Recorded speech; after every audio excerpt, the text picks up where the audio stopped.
Shoutout guys! Magandang hapon. Ito, samahan niyo ako. Magluluto ako ng dinuguan. Yan. So, ito, umpisa na natin. Yan, hugasan muna natin ang ating bituka guys. Magluluto tayong dinuguan. Turo ko sa inyo kung paano ako magluto ng dinuguan.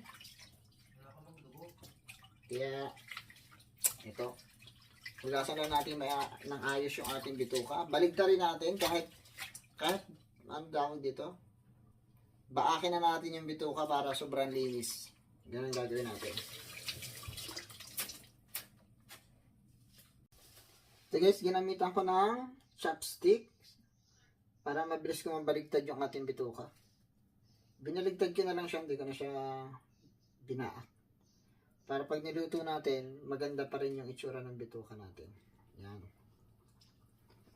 Ganyan lang magbaligtad.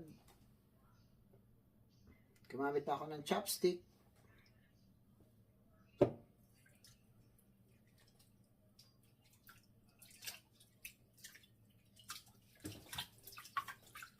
Okay, nabaligtad na natin lahat. Ngayon, lalamasin naman natin siya sa asin para sobrang linis ang ating bituka. Yan. Ito na yung tsura ng ating bituka guys. Ay, sumunod ng aking sensor. Yan. Ngayon, lalamasin natin siya sa asin.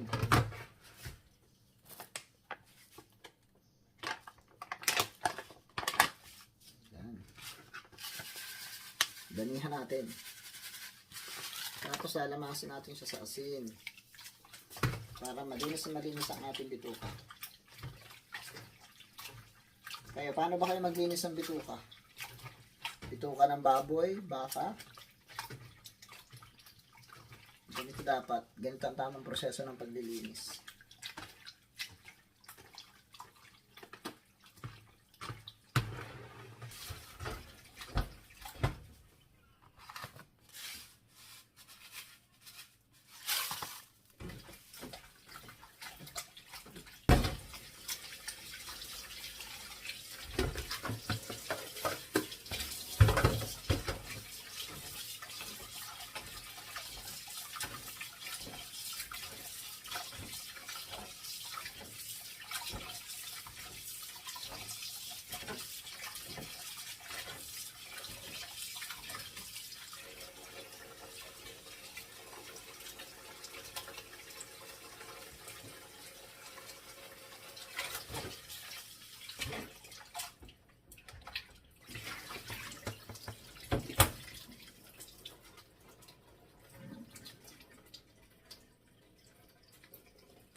Okay ng ating bituka.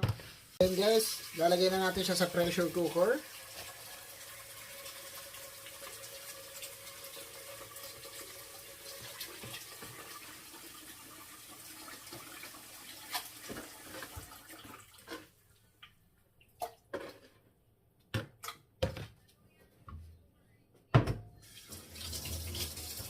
Ito na ating bituka. Guys, ang laking baga naman ito oh. Bagay yata ito ng baka. Ang laki, di ba?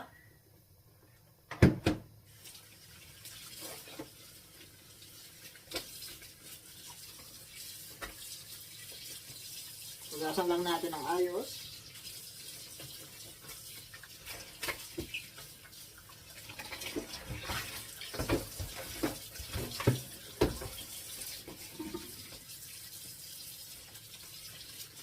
Hindi ko pa natatry mag-bopis ng baga ng baka.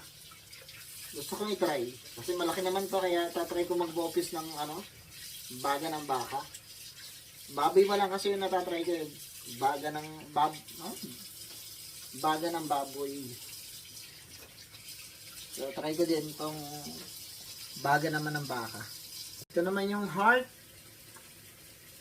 At saka yung atay. Yung atay natin.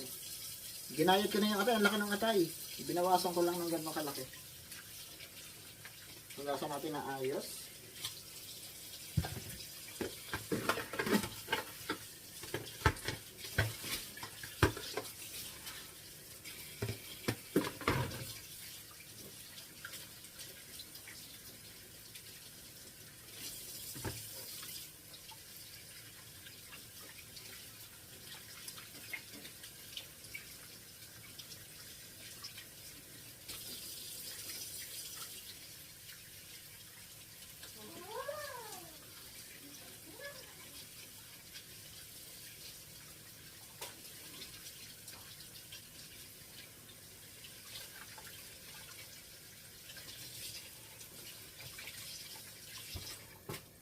Hugasan na natin ng ayos. Ito yung aking bituka. Nilagay ko na sa pressure cooker. Takpan lang natin at ating pakuluan pa ng mga 20 minutes.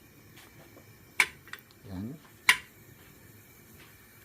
Then, mabilis naman maluto yung ating atay. So, ibukod ko na lang ng laga.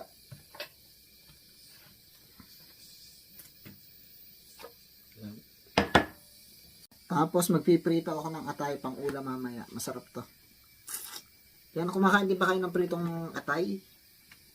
The best!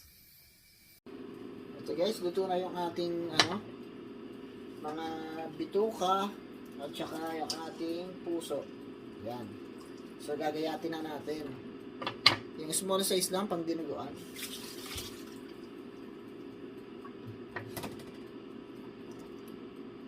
Ang init.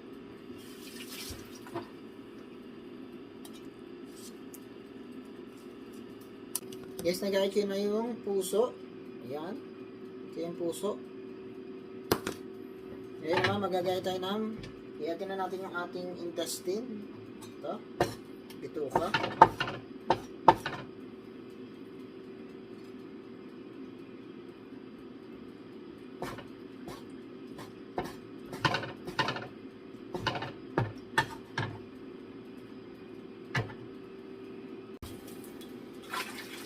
Tapos maglaga tayo ng ating baga. Ito yung baga.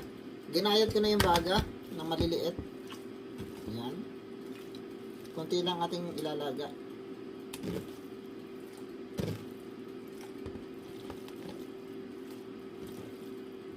Kaya naman ang gagayan natin ay ito naman natin gagayatin, atay. Sarap to.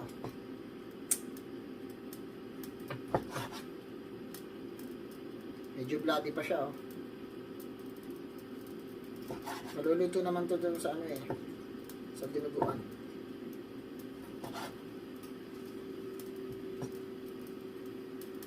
Gayatin lang din natin siya ng maliliit, parang kagaya nito. Ito pala guys yung ating dugo. Then i-blender lang natin para hindi siya magbuo-buo. Yan, buo-buo na siya guys, oh.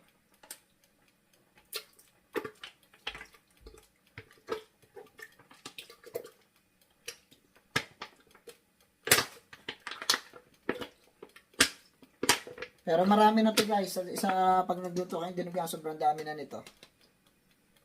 Ayan. Blender lang natin.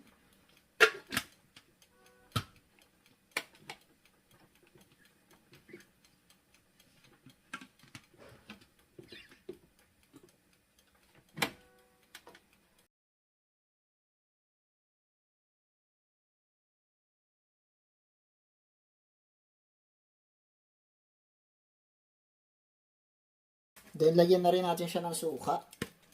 Ayan. Para hindi siya mabuo.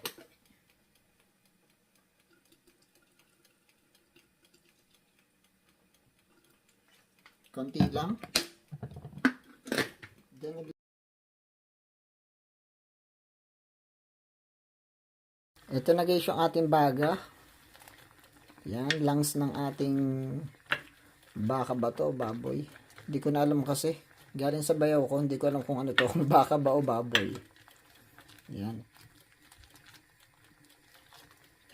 Guys, ito na ang ating mga ingredients sa ating dinuguan. Yan, ako lang yung naglalagay ng atay sa dinuguan, pero wala naman dapat atay ang dinuguan. Yan. Ito yung ating puso. Wala din namang puso yung iba pag nagluluto. Purong baga lang, dugo, tapos pork. Ganon, di ba? Ito ang aking mga ingredient. Yan, meron tayong bituka, at puso, atay, at baga. Tapos ang ating green chili, bawang, and sibuyas. Then, ito ang ating dugo.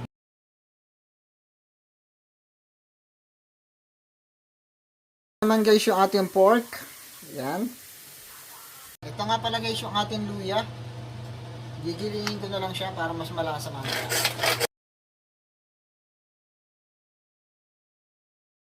Umpisahan na natin magluto guys. Ito na. Buhayin na natin ang ating Yan. Shrimp. Yan guys. I-medium heat lang natin yung ating apoy. Then maglagay na tayo ng mantika.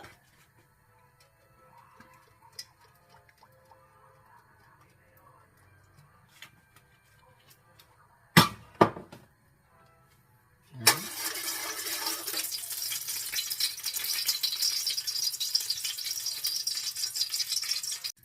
Yan, ilagay na natin ang ating bawang.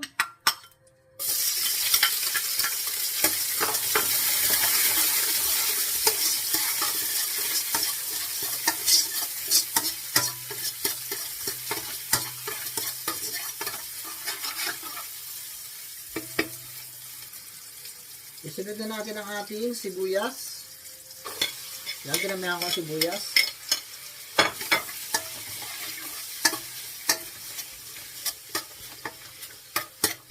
Medium heat lang tayo. Para hindi masunog yung ating bawang. Yan. Then, pwede na rin natin i-add yung ating luya. Yan. Ngayon, pwede na natin ilahok yung ating pork sa ating ginigisang bawang, sibuyas at luya.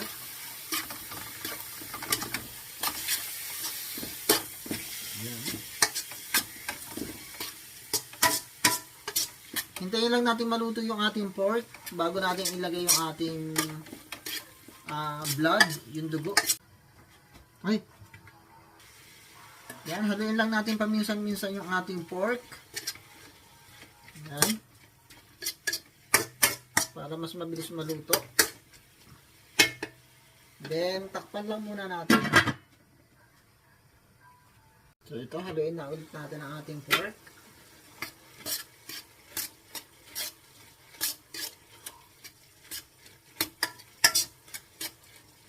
Yan, medyo nagkata siya, di ba? Hintayin lang natin ma-dry para maluto yung ating pork.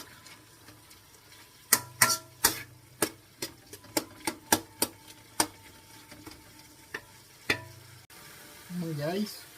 Magka tayo ng fish sauce or patis.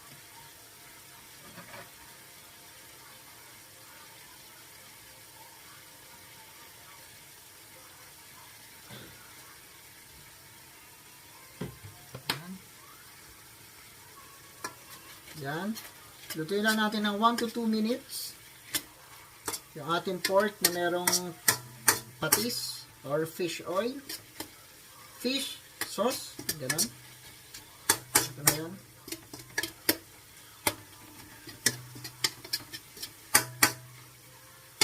One to 2 minutes. Yan. Luto na yung ating pork. Pero isama na din natin itong ating yung baga.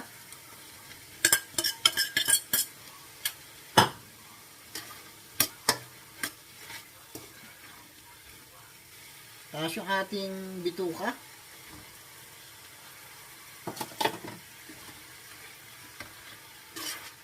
Ang daming lahok na ating dinuguan. Baka hindi makita yung ating blood. Sa sobrang dami. Ito.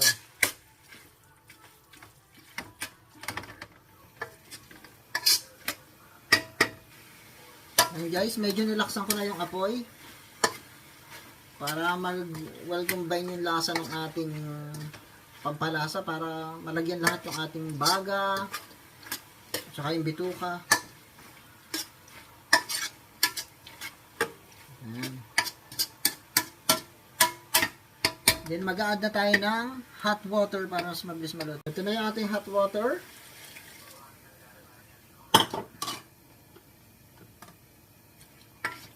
Haluin lang natin. Ang sarap ng dinuguan natin. Ang dami. Malaman siya. Dagdagan pa natin ng tubig. Kunti lang naman yung malalagay natin ditong blood. Then yung iba gagawin kong Betamax. Pwede na rin natin ilagay yung ating heart. Nalimutan kong ilagay kanina. Ayan.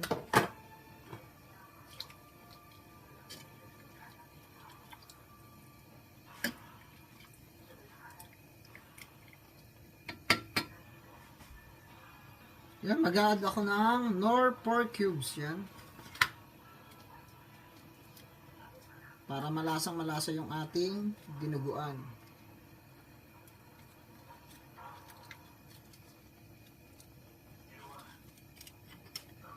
Haluin lang natin.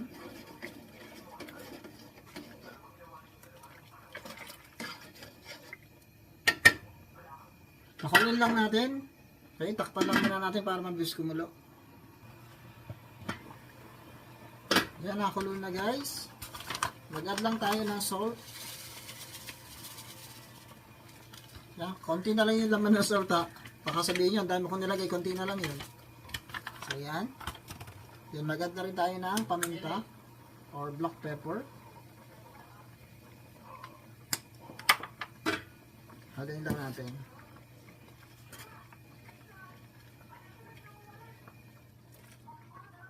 Yan,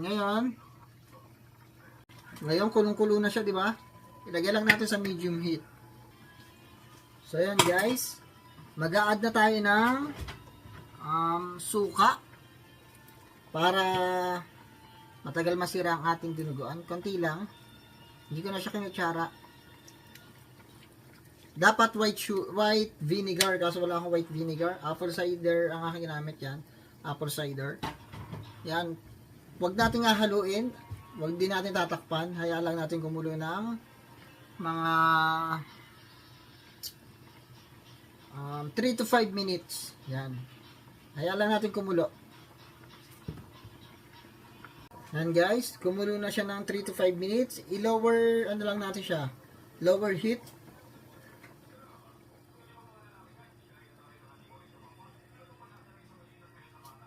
Yan.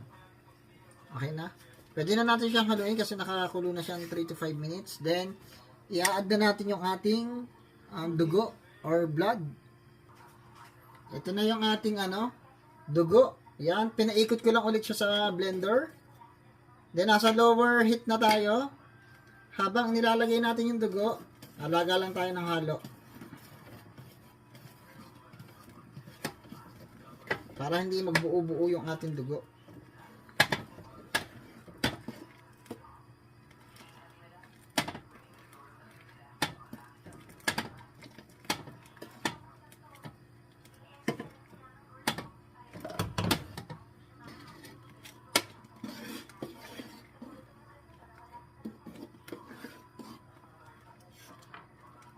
Dagdagan pa natin.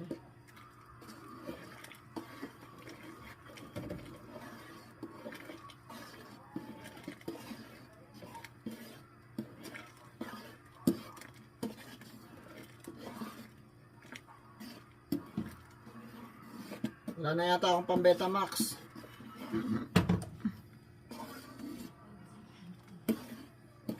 Haluin lang natin ang ayos. Yan, i-add na rin natin ang ating green chili.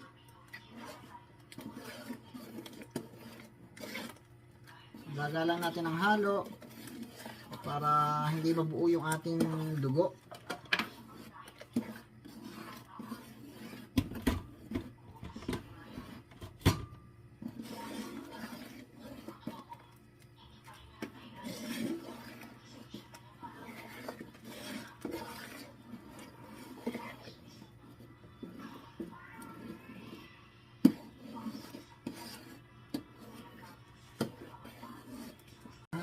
Hinae. Yan, i-add ko yung ating atay kasi madali lang itong maluto.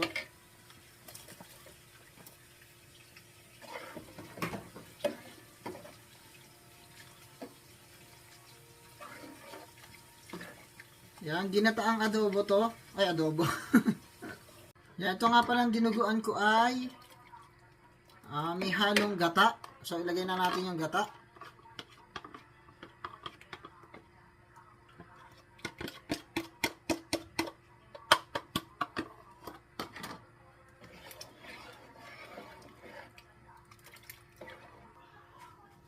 Ngayon, mag-a-add na tayo ng brown sugar. Yan, tansyahin lang natin. Yan, okay na to. Tunawin lang natin.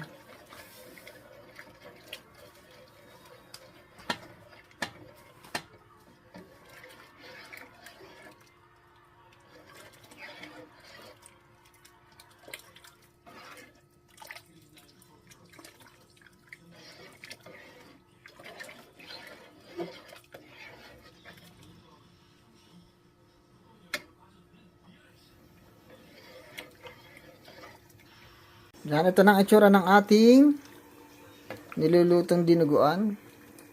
Masarap sana to kung meron pa akong gata. Kaso, ang nailagay kong gata, yung tira ko na lamang ko, konti lang. So, ito na ang ating dinuguan. Ito na ang itsura ng ating dinuguan. Diba? Ang daming laman ng ating dinuguan. Mga 1 buwan yata natin to bago maubos. So, yun lang. Thank you for watching. Bye-bye!